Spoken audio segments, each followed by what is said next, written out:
E aí, galerinha, voltamos mais um bloco para a gente falar sobre crimes de tortura. Lei 9.455/97. Meu nome é Emanuel Tadeu, sou professor aqui do curso Estou Preparado, certo? Sou professor de penal, processo penal e legislação extravagante. Então, vamos lá. Então, vejam, eu falei no início do primeiro bloco sobre como foi a lei de tortura foi introduzida aqui no Brasil. Então a gente viu primeiro, quando se falava em tortura, houve tratados internacionais para depois ela ser positivada aqui internamente aqui no Brasil, tá? Falei que a tortura é um mandado constitucional de criminalização, não só ela, né? Mas existem 6 mandados de criminalização, são eles: racismo, grupos armados civis ou militares, e o HT3, que eu já falei para vocês, H de crimes hediondos, T3, tortura, tráfico e terrorismo. Então, são inafiançáveis, são aí, tortura é prescritível, ou seja, prescreve-se o crime de tortura, e a tortura também é insuscetível de graça, anistia e indulto também. Bem, dito isso, então, vamos agora observar lá o artigo 1º, inciso 1º, e vamos ver as espécies de tortura. Iniciando pela primeira tortura, né? A chamada tortura prova, tortura persecutória. Aí diz lá, é crime de tortura com o fim de obter, grifa aí, ó, informação, declaração ou confissão da vítima. Com o fim de obter informação, declaração ou confissão da vítima. Vejam só, primeiramente, dizer para vocês que o crime de tortura é um crime comum, tá certo? Ou seja, pode ser praticado por qualquer pessoa. O crime de tortura não é um crime próprio, apesar que a gente vai ver que existe um dispositivo na lei de tortura que vai ser um crime próprio. Mas a lei como um todo, presta bastante atenção, é um crime comum. É um crime comum e não crime próprio ou crime de mão própria. É um crime comum. Sendo um crime comum, pode ser praticado por qualquer pessoa. Por que eu estou dizendo isso? Porque na prova vai dizer: tortura é um crime próprio praticado por agente da autoridade pública. Não. Crime de tortura é um crime que pode ser praticado por qualquer pessoa, sendo agente público ou não, ou seja, crime comum. Tá certo? Então, nesse primeiro aqui, o indivíduo vai ser torturado para dar informações. Me dá um exemplo aí, Emanuel. Vamos lá. O cara foi preso. Aí a polícia chega, né? Mas eu tenho polícia aqui, mas não estou dizendo que é crime próprio, não. Só como exemplo. A polícia chega e começa a torturar o cara dizer onde está o objeto do crime. Crime de tortura com o fim de obter informação. Emanuel, quando que se consome a tortura? Quando ele começa a torturar com o intuito de se obter a informação. Emanuel, e se ele conseguiu a informação? Pensei que a tortura consumava-se, não é? Quando obtinha essa informação. Cuidado! A obtenção da informação é o exaurimento do crime, tá? O crime se consuma quando ele, através de violência ou grave ameaça, impõe um sofrimento físico para obter o quê? Provas do crime. Então, a obtenção da informação é o exaurimento do crime. Vamos lá. Admite tentativa? Claro que admite, é um crime material, né? Admite-se tentativa, sim. Emanuel, admite desistência voluntária? Claro. Se admite tentativa, admite desistência voluntária, né? Arrependimento eficaz, tá? Então, primeiro, definido aí a linha A, beleza? A linha B é o chamado, preste atenção, tortura-crime. A linha B é chamada tortura-crime. Quando é que vai ser? Para provocar. Para provocar ação ou omissão de natureza criminosa. Para provocar ação ou omissão de natureza criminosa. Como assim? Eu vou torturar o indivíduo para que ele cometa um crime. Eu vou torturar o indivíduo para que ele cometa um crime. Emanuel, me dá um exemplo aí. Primeiro, vocês têm que saber o seguinte, que esse dispositivo aí, quando se trata de tortura criminosa, não é? Para a tortura, meus amigos, ela pode ser física ou ela pode ser psicológica, tá? Então, quando você fala em tortura, tanto pode ser física como psicológica, beleza? E a gente vai ver muito bem isso no inciso segundo. Então, nesse caso aqui, provocar tortura para que o indivíduo cometa um crime, seja por ação, seja por omissão. Como assim? Dá um exemplo aí, Emanuel. Imagina aí que eu chego aí para o professor, não é? Johannes Hatten. Eu digo, Johannes, eu estou com raiva do professor Isaqueu Silva, né? Eu quero, não é, matar aquele professor Isaqueu Silva. Aí, Johannes, sim, o que eu tenho a ver com isso? Né? Eu não tenho nada a ver com isso, não. Eu disse, você que vai matá-lo. Aí, Johannes diz, não vou matá-lo, não. Eu disse, vai. Se você não matar o professor Isaqueu Silva, eu vou furtar todos os seus produtos de beleza que você usa no seu cabelo. Que vocês sabem, pessoal, que o professor Johannes Hatten, não é? Ele passa N produtos de cabelo para ficar aquele cabelo, né? Aquele cabelo bem estiradinho.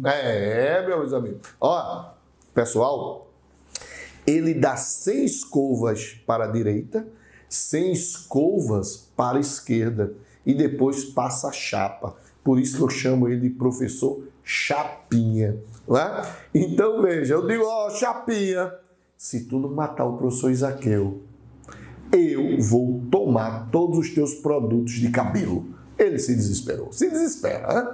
Porque aquele cabelo é o cabelo. Aí ele vai lá e mata o professor Isaqueu. Veja, eu torturei, não é? Eu torturei, né, o professor Chapinha para que ele cometesse um crime, né?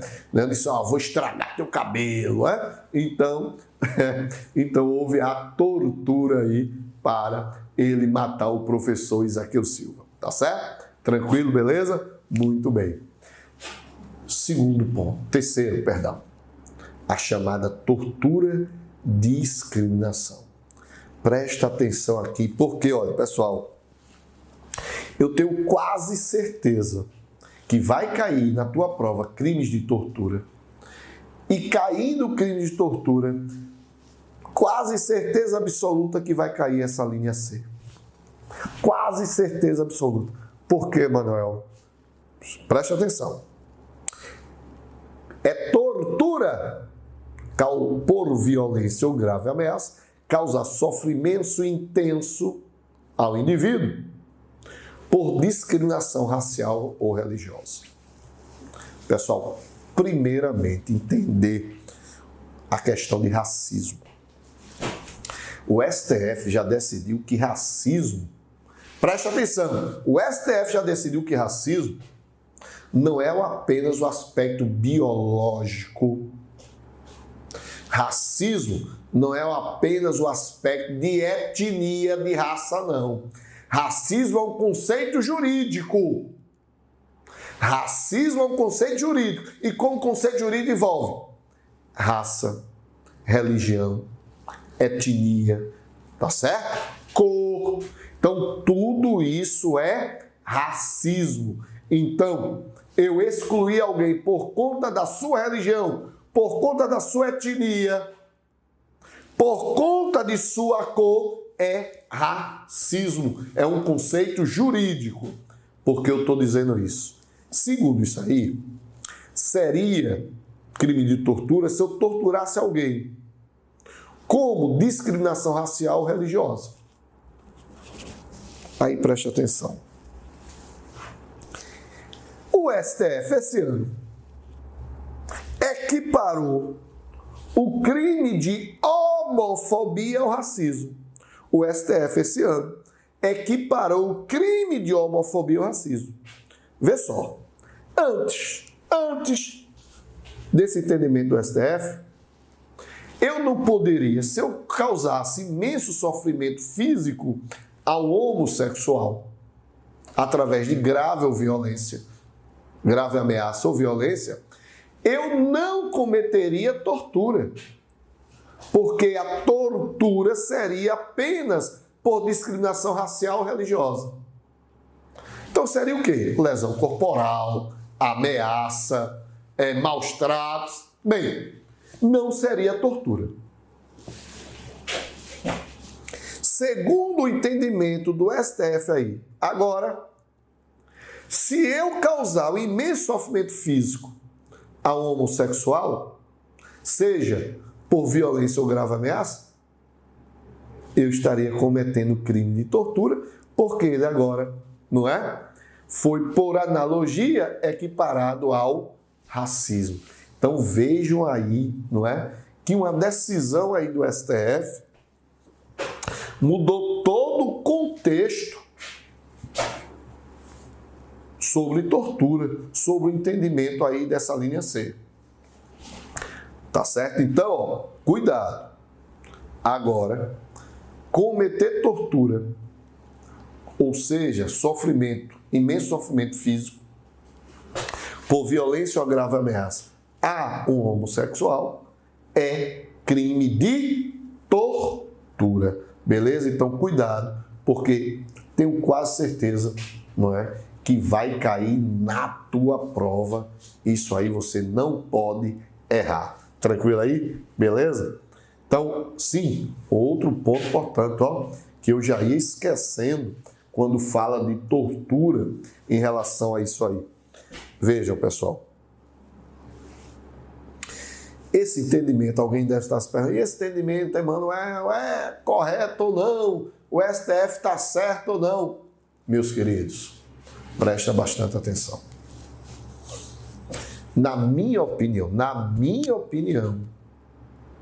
o STF legislou, não é? Em mala em parte, não é?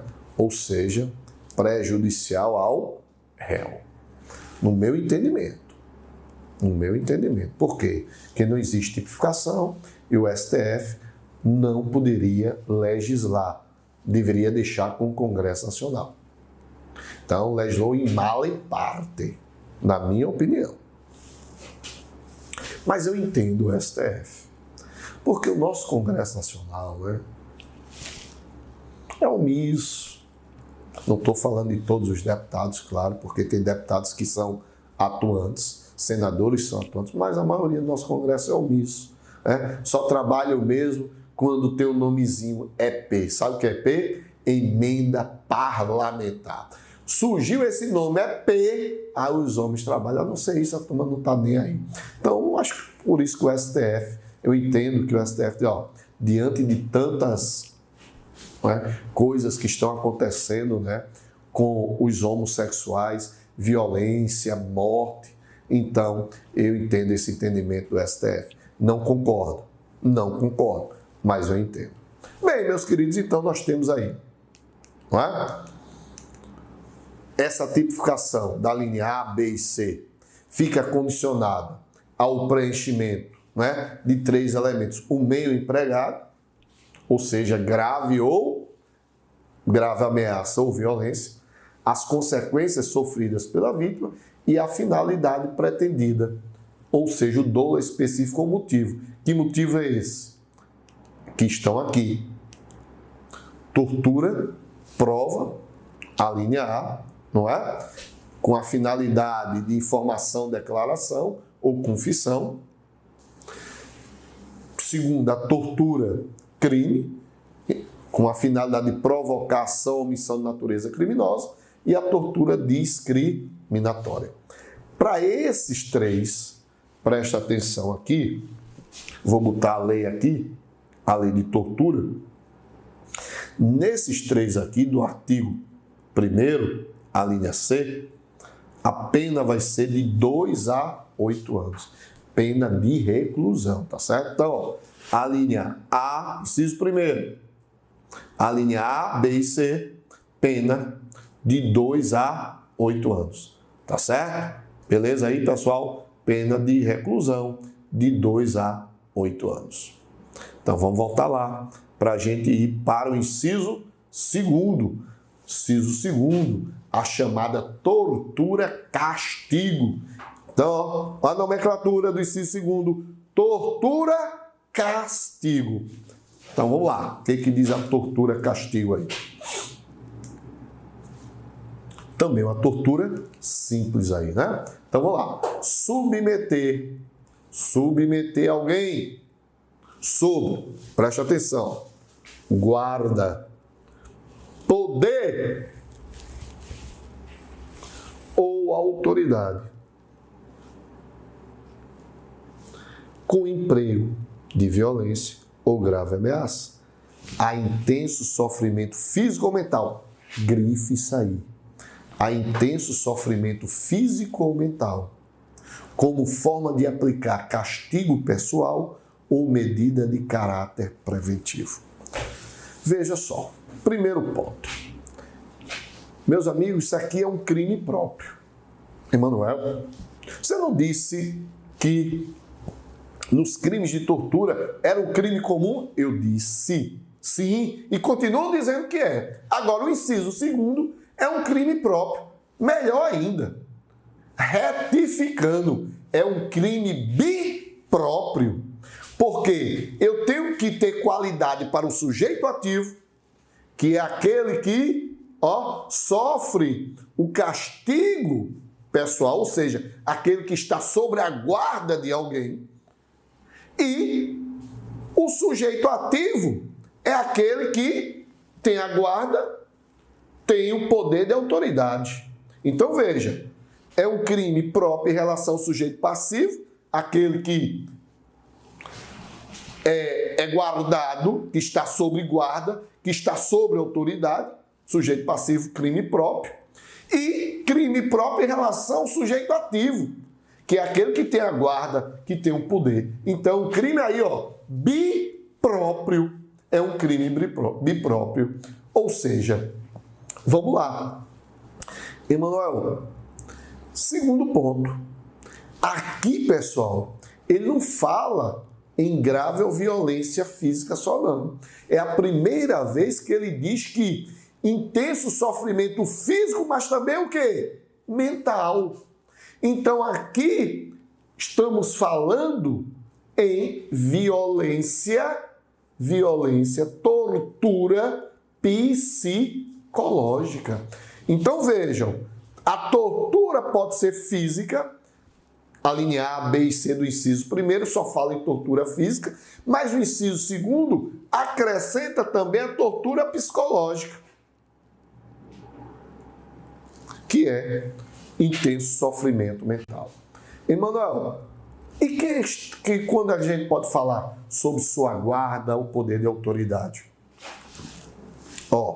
Guarda, pai, mãe, babá, não é?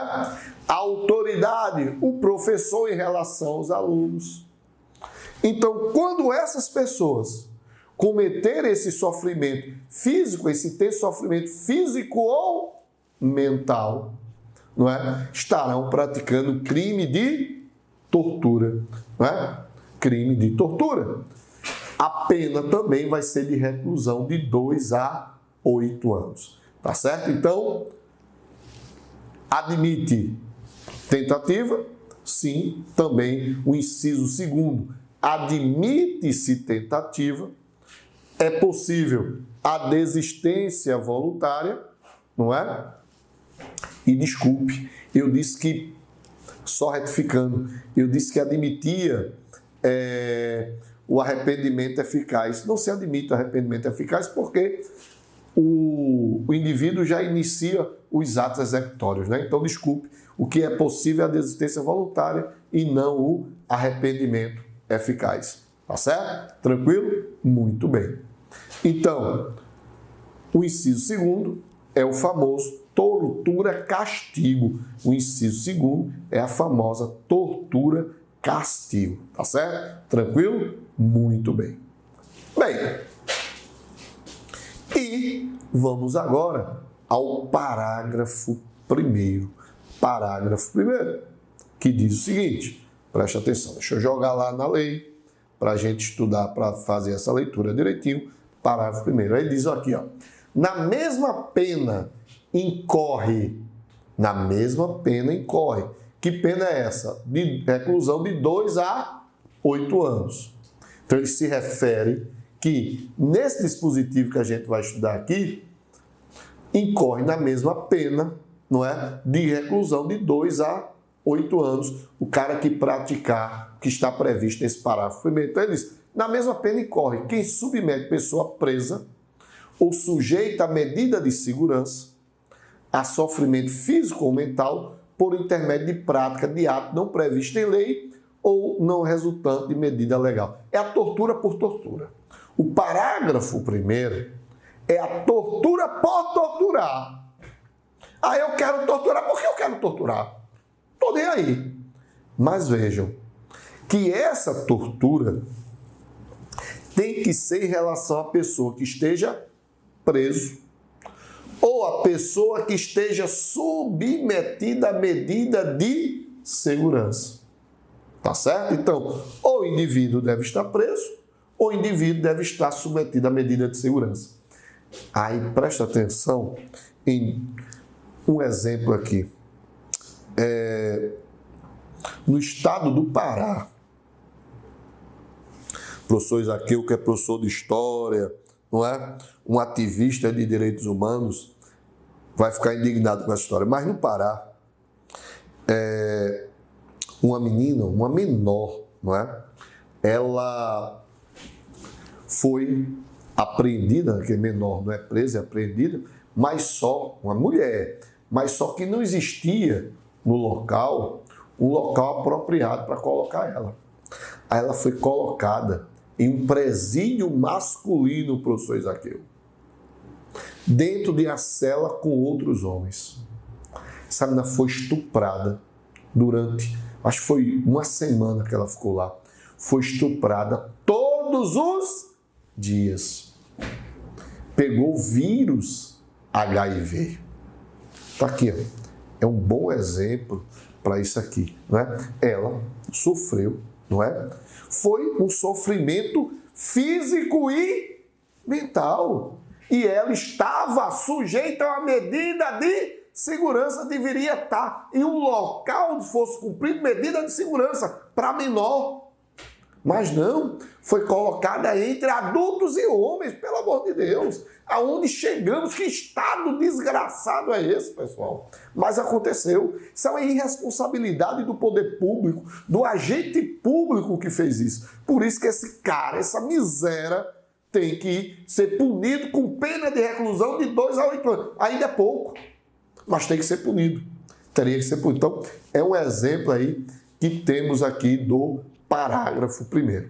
Tá certo? Tranquilo? Então, a pena para esses indivíduos vai ser de reclusão de 2 a 8 anos. Tá? Então, vamos voltar aqui para o slide, né? Então, veja.